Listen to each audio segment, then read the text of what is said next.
Everyone says that resale HDB has no upside, but what if it is actually one of the smart upgrade moves you can make today?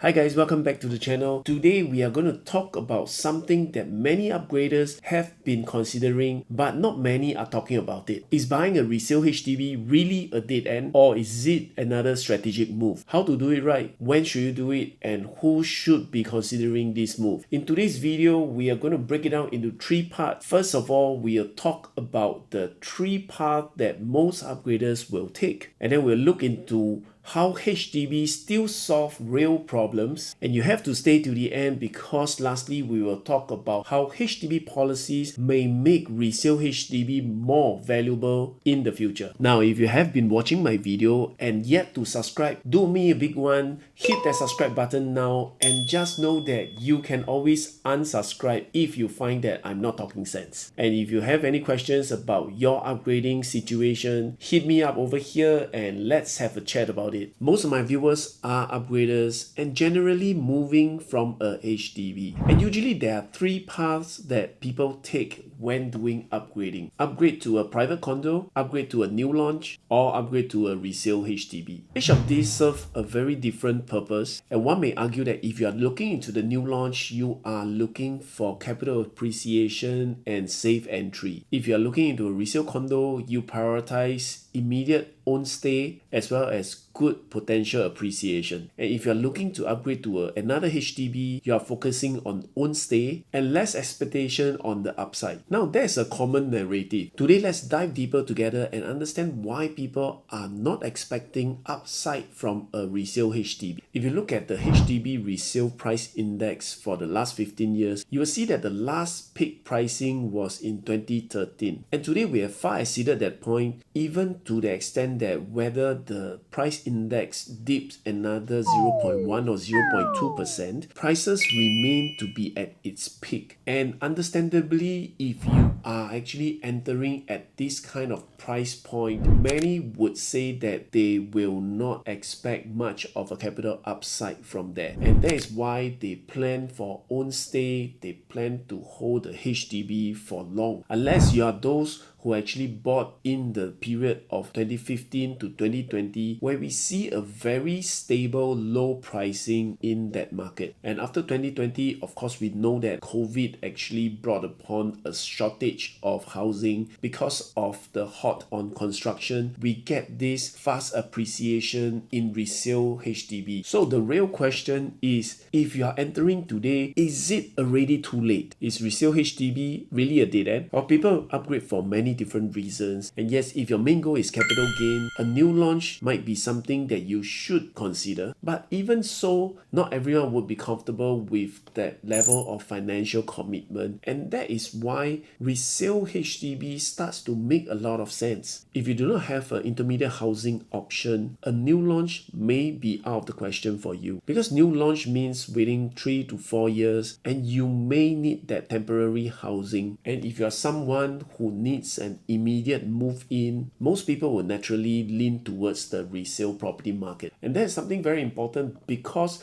there must always be a strong resale demand. Resale buyers enable existing owners to upgrade. But this is what I learned from many people that I speak to. Upgrading to them is not always about making money. Sometimes more space, an additional room for family planning, or resetting the lease is a good enough reason for them to upgrade. Resale HDB allows them to upgrade their living conditions without the excessive financial commitment stress. Now, the interesting thing is, with the policies that HDB has been rolling out, buying a resale HDB may position you for your next upgrade. To understand this, let's take a look at the policy. The latest framework introduced by HDB is the Standard, Plus, and Prime BTO. Standard HDB would be something in the heartland, the outskirts, where it is not too near to the MRT or the mall. Plus HDB would be at a better location, something like like a near MRT station kind of location, and the prime would be the central location or the highly sought after location. And all these different classification will come with different restrictions. For standard BTO, you'll be quite familiar, is the 5 years MOP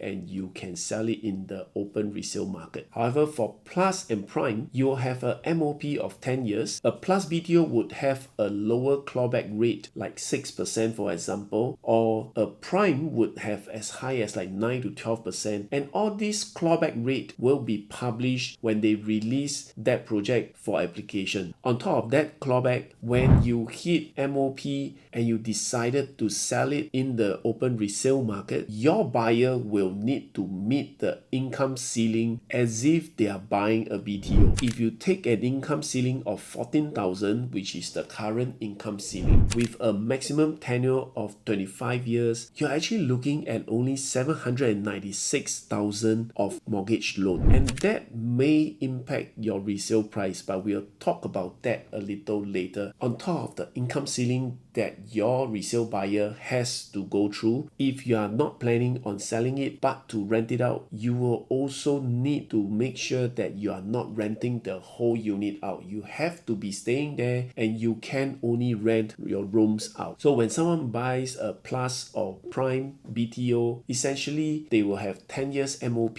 they will have a clawback on their subsidy, and that subsidy is on the future selling price. And when they plan to sell, their buyers will need to meet the income ceiling as though they are buying a BTO. And lastly, they will also not be able to rent out the whole unit. So let's compare. If you buy a resale HDB today, which is 5 years old, in 5 years time, it will be 10 years old. At the time, a newly MOP standard BTO would be only 5 years old. Similar layout, same locality, but your entry price is much higher and your lease is shorter. So when you come to the resale market, a buyer walking into the outskirts looking for a resale HDB, they would be comparing a brand new 5 years old to your 10 years old. And of course, if the price is not too different, they might choose the newer ones that may have improved facilities, amenities. So this may put you at a less advantageous position. But let's look at the other two classifications. Now we are comparing plus and prime. 10 years later, these BTOs will be in the resale market. Like we said just now, a buyer will need to meet the income ceiling, face another 10 years MOP.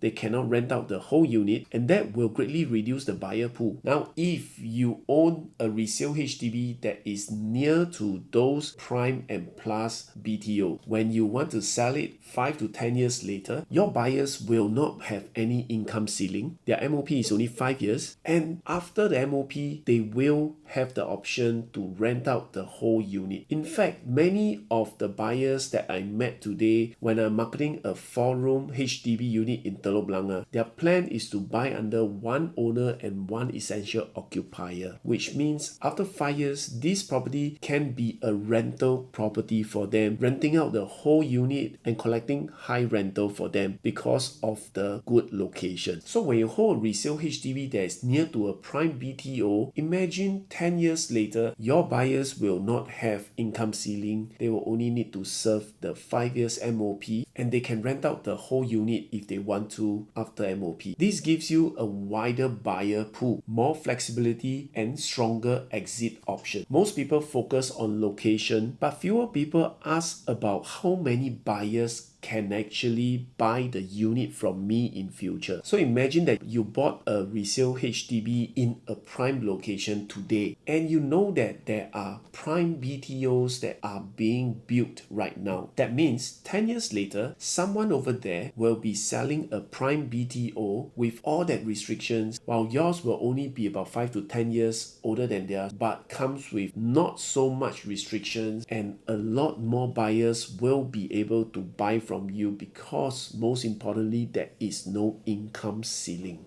And that is where resale HDB today has an advantage. So is resale HDB really a dead end? Not really. If you are chasing capital gain, other options may be more suitable, and that really depends on everyone's personal situation. But if your focus is immediate housing, manage financial risk, and position for flexibility, resale HDB is still very relevant for you. With new policies, well-located resale HDB may become even more attractive. I hope today's video gives you more clarity on your upgrading choices. If you want a clearer plan for your personal situation, hit me up over here and we can always chat and find out more. This is Ron and thank you so much for watching till the end. I'll see you in the next video. Bye!